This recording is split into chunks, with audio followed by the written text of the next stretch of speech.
Hi hello sweeties, welcome to my story world. Deepa చాలా హ్యాపీగా feel అవుతూ, యాక్చువల్లీ నాకు ఒక అబ్బాయి ఫ్లవర్స్ తీసుకొచ్చి ప్రపోజ్ చేస్తే అది ఎలా ఉంటుందో ఫీల్ అవ్వాలని కోరిక. బట్ నీ విషయంలో ఇట్స్ ఓకే, ఇంత సింపుల్గా చెప్పినా కూడా హ్యాపీనెస్ చాలా హై లెవెల్లో ఉంది అని దీప చాలా ఇష్టంగా చెప్పి మొత్తానికి హ్యాపీ. ఇకపోతే ఆ అమ్మాయి నేనే అని చెప్పాను, కోపం ఏం లేదుగా అని దీప అడిగింది. సాగర్ చిన్న నవ్వుతో, ఎందుకు కోపం, ఆల్రెడీ నాకు తెలుసుగా అని అన్నాడు. నవ్వుతూ హుషారుగా ఉన్న దీపా మొహం ఒక్కసారిగా వేలాడేసి, తెలుసా, ఎలా అని ఆశ్చర్యంగా అడిగింది.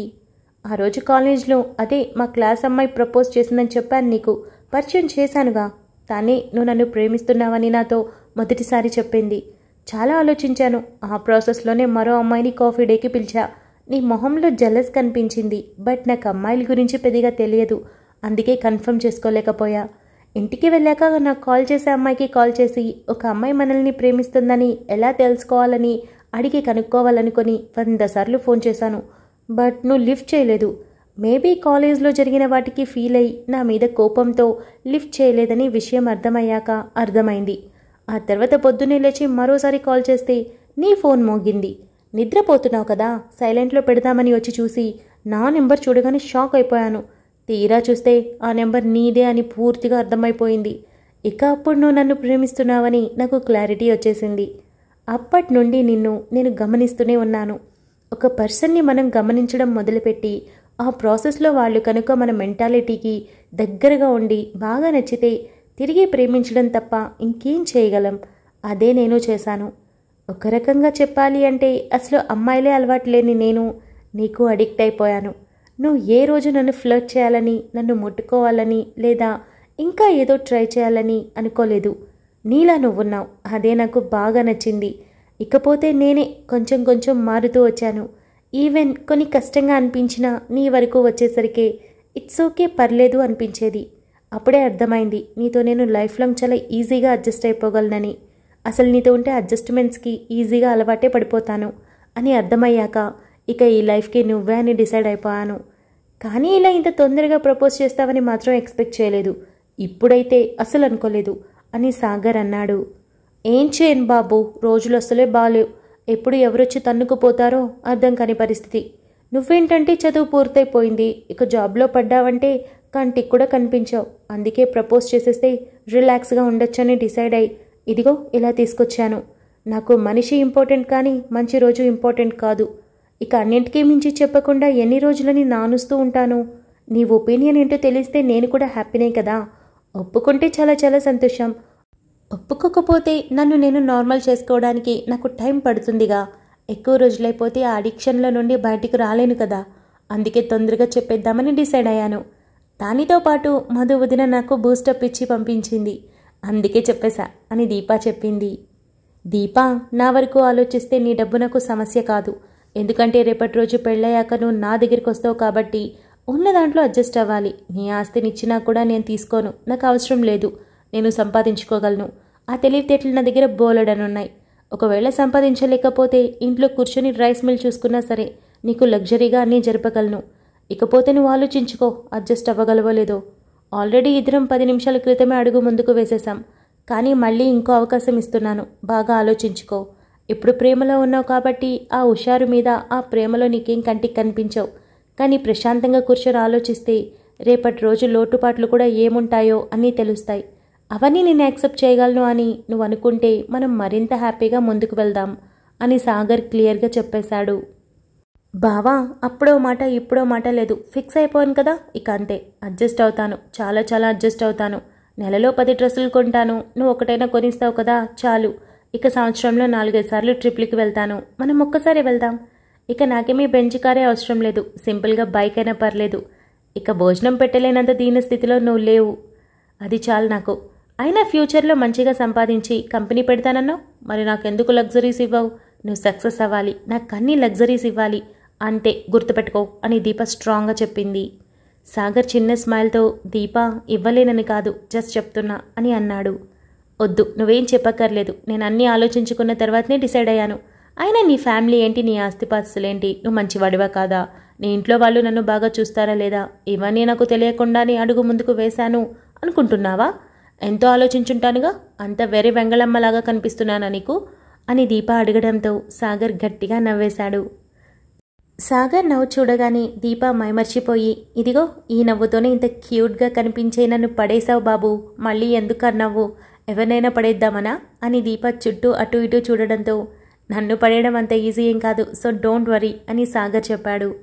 హలో, ఇప్పుడు నువ్వు నాకు పడిపోయావు, మరి ఫ్యూచర్లో ఎవరికైనా పడితే అప్పటి వరకు గ్యారంటీ ఏంటి అని దీప పెదవి మడిచి కళ్ళెగరేస్తూ అడిగింది.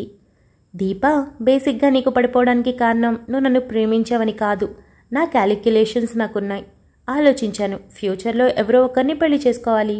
అదేదో నన్ను ప్రేమించిన నిన్ను చేసుకుంటే నేను మాట్లాడిన అవసరం లేదు, నువ్వే వాగుతూ ఉంటావు, మస్త్ ఎంటర్టైన్మెంట్ దొరుకుతుంది. కోపం వచ్చిన 1 నిమిషం కంటే ఎక్కువ దాన్ని పొడిగించలేవు. సో మన మధ్య గొడవలు పెద్దవి కావు, అంటే విడిపోయే ఛాన్సెస్ చాలా తక్కువ. ఇక అడ్జస్ట్మెంట్స్ నీ దగ్గర బాగానే ఉన్నాయి, బాగా గమనించాను. ఇకపోతే నా పట్ల నువ్వు తీసుకునే కేర్, నువ్వు మాట్లాడే విధానం, ఇక నువ్వు ఫ్యూచర్ వైఫ్ అయితే అని అనుకోగానే ఆ ఆలోచన నచ్చింది, డిసైడ్ అయిపోయాను. ఇక ఫ్యూచర్లో ఎవరో వచ్చి ఇంకా ఏదో చేస్తే పడిపోవడానికి నేను అంత సిద్ధంగా లేను. ఎందుకంటే ఫ్యామిలీ, కెరీర్, మంచి వైఫ్, 2 పిల్లలు, ఇదే నా ఫ్యూచర్. ఇలానే ఉండాలి, అలానే ఉంటుంది. మధ్యలో టైం వేస్ట్ పనులు నేను అసలు చేయను అని సాగర్ అన్నాడు. దీప మూతి విరుస్తూ, ఇదైతే నమ్మొచ్చులే, ఉన్న భార్యతో టైం స్పెండ్ చేయడమే నీకు కష్టం, మళ్ళీ ఇంకొకరంటే అబ్బో బాగా టైం వేస్ట్ అయిపోతుంది కదా, అందుకే అటువైపు వెళ్ళవనుకుంటా. ఆ భయం ఏం లేదులే, సరే పద మనం ఐస్ క్రీమ్ తిందాం అని అక్కడ ఫుడ్ కోర్ట్ ఉండడంతో సాగర్ చేయి పట్టి తీసుకొని వెళ్ళింది. ఇద్దరూ అక్కడ ఐస్ క్రీమ్ కొనుక్కొని కాసేపు మాట్లాడుకుంటూ తిని బైక్లో స్టార్ట్ అయ్యారు. బావా, ఈ విషయం మధు వదినికి ఆల్రెడీ తెలుసు అని దీప చెప్పింది. నువ్వు చెప్పకపోయినా నేను చెప్పేవాణ్ణి అని సాగర్ అన్నాడు. ఇకపోతే అత్తయ్య వాళ్ళు ఒప్పుకుంటారుగా అని దీప అడగడంతో, అవన్నీ నీకెందుకు, నేను చూసుకుంటాను. నువ్వు అసలు ఇలాంటివేవి ఆలోచించకుండా చక్కగా నీ స్టడీస్ ఏంటి, ఏం చేయాలి అనుకుంటున్నావు, నెక్స్ట్ ఏంటి, ఇది మాత్రమే ఆలోచించు, ఓకేనా? పెళ్ళి అనే టాపిక్ గురించి ఇప్పుడిప్పుడే ఆలోచనల్లోకి తెచ్చుకోవద్దు. చెప్పాను కదా, 2 ఇయర్స్ తర్వాత మ్యారేజ్ చేసుకుందాం. అప్పటి వరకు కేవలం అంటే కేవలం నువ్వు నీ గురించి మాత్రమే ఆలోచించు. నా గురించి నేను ఆలోచించుకుంటాను, అలానే నీ గురించి కూడా నేనే ఆలోచిస్తాను, ఓకేనా అని సాగర్ చెప్పాడు. ఈ బుద్ధ అవతారాన్ని ఎలా భరించాలో ఏంటో అని దీప చిన్నగా నవ్వుకొని, ఓకే సార్, అలాగే సార్, మీరు ఎలా చెప్తే అలాగే సార్, మీరు చెప్పినట్టే వింటాను సార్ అని దీప క్యూట్గా అనింది. సాగర్ నవ్వుతూ, లైఫ్ స్పాయిల్ చేసుకోకూడదు కదా, అందుకే చెప్తున్నా అని అన్నాడు. చూడు, నేనేమీ నిన్ను తప్పుపట్టను, ఇంత పర్ఫెక్ట్ అబ్బాయి దొరకడం నా అదృష్టం. ఒక్కొక్కసారి విసుగొస్తుంది, బట్ ఇలా ఇంకెవరూ ఉండరు కదా అనుకున్నప్పుడు ప్రౌడ్గా కూడా అనిపిస్తుంది. సో ఎలా నన్ను నేను నార్మల్ చేసుకోవాలో నాకు తెలుసు, పద వచ్చి చాలాసేపు అయింది అని దీప అనడంతో సాగర్ బండిని కాస్త రైస్ చేశాడు. మధు దేవాంష్కి కాల్ చేసి, ఈ మనిషికి బొత్తిగా ప్రేమ లేకుండా పోతుంది అని అనుకుంటూ ఉండగానే దేవాంష్ లిఫ్ట్ చేసి, చెప్పు అని అన్నాడు. ఉన్నాయి అని మధు చెప్పింది. ఏంటి అని దేవాంష్ అన్నాడు. అదే చెప్పులు, నువ్వేగా చెప్పు అన్నావు, 2 ఉన్నాయి, ఒక్కటి కాదు అని మధు చెప్పింది. దేవాంష్ వర్క్లో ఉండే చిన్నగా నవ్వి, అది కాదు, కాల్ చేసావు కదా, విషయం ఏంటి చెప్పు అంటున్నా అని అన్నాడు. టైం దగ్గర 4 కావస్తుంది, కనీసం వెళ్ళాక ఒక్క ఫోన్ అయినా చేసావా, ఒక్క మెసేజ్ అయినా చేసావా? అదే ప్రేమించేటప్పుడైతే ఎన్నిసార్లు కాల్ చేసావు, ఎన్ని మెసేజెస్ చేసేవాడివి, పైగా వీడియో కాల్స్ కూడా. అరే నేను పనిలో ఉన్నా, నాకు నిద్ర వస్తుంది లేదా ఆకలిస్తుంది అని చెప్పినా 2 నిమిషాలు మధు, నా కోసం ఓపిక పట్టలేవా అని ఎంత క్యూట్గా అడిగేవాడివి.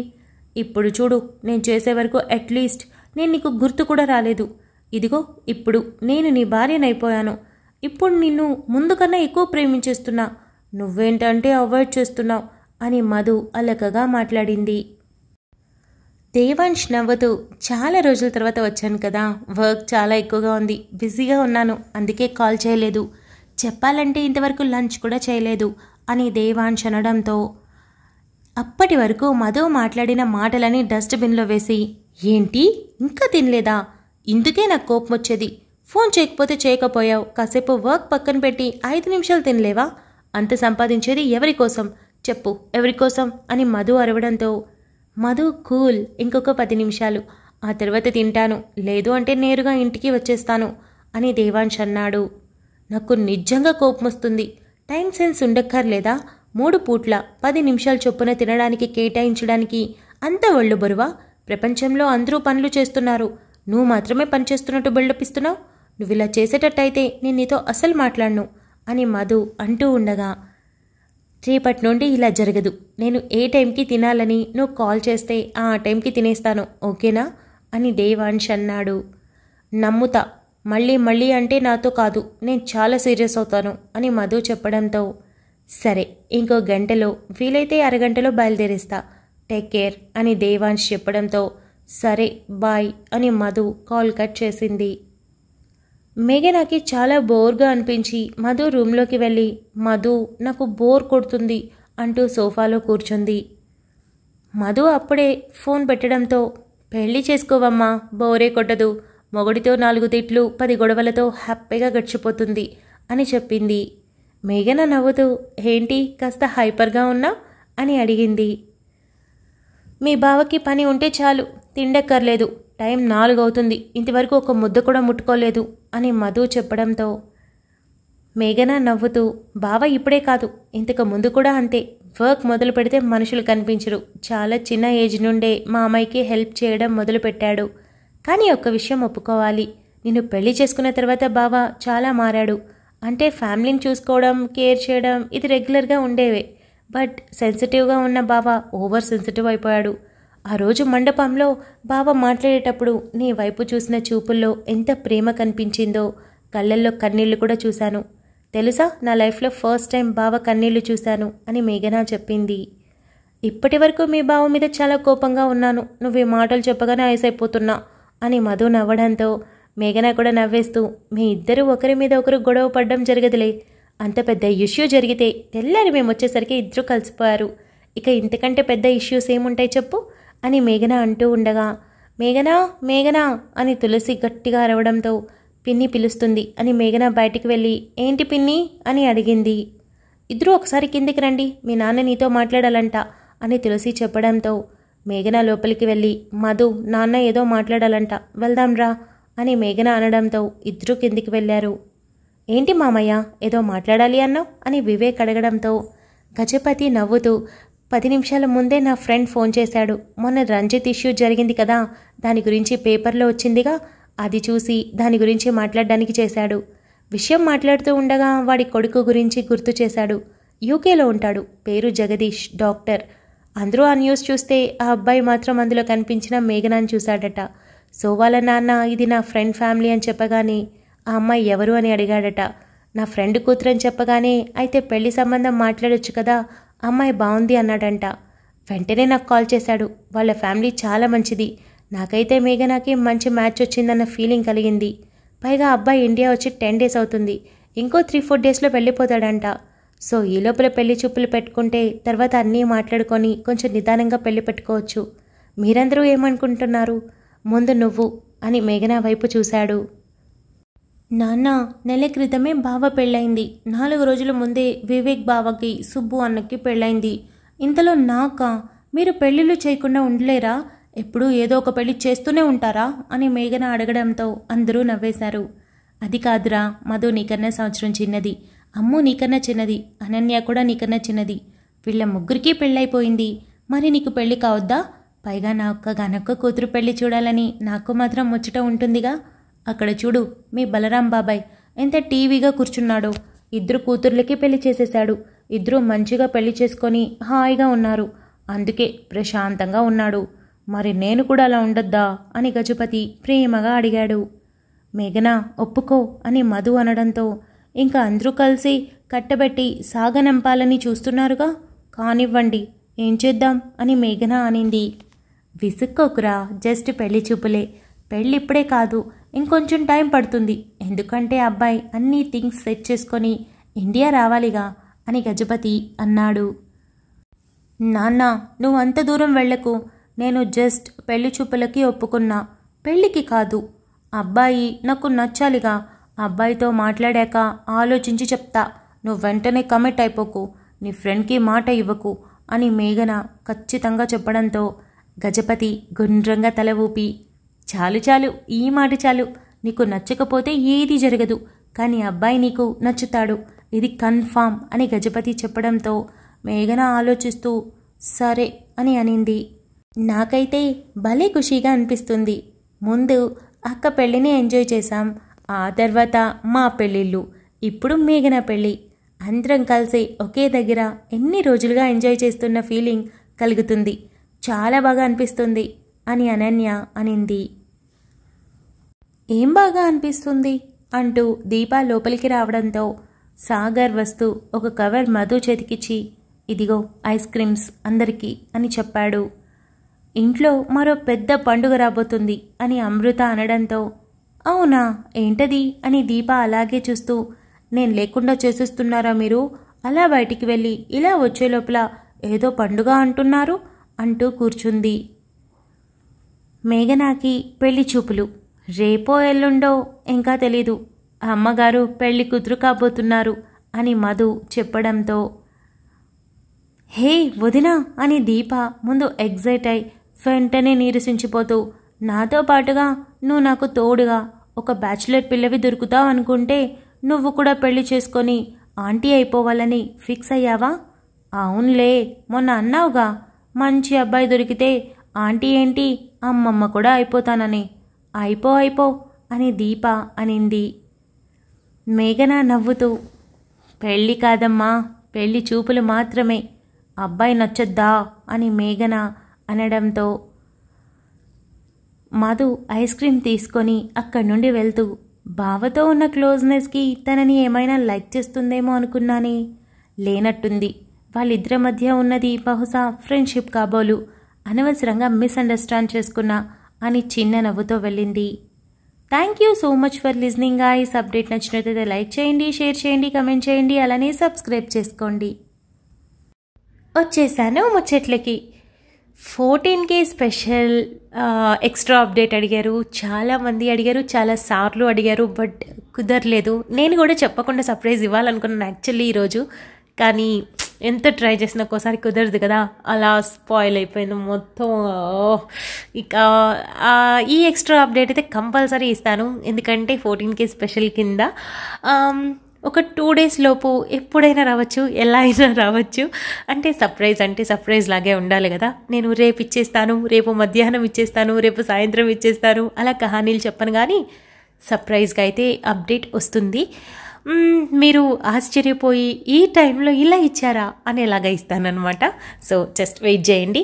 ఇకపోతే లాస్ట్ అప్డేట్ కమెంట్స్ చాలా చాలా మంచిగా అనిపించాయి.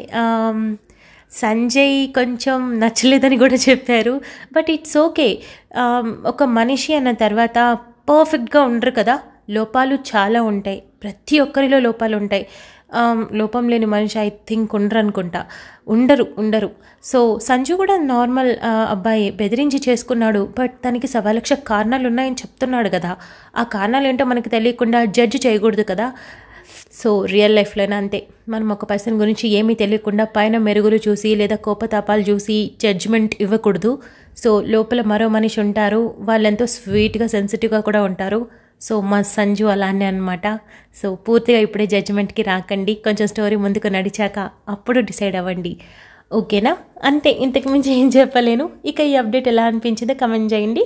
మనం రేపటి మార్నింగ్ అప్డేట్లో కలుసుకుందాం. అంతవరకు keep smiling, stay healthy, bye guys.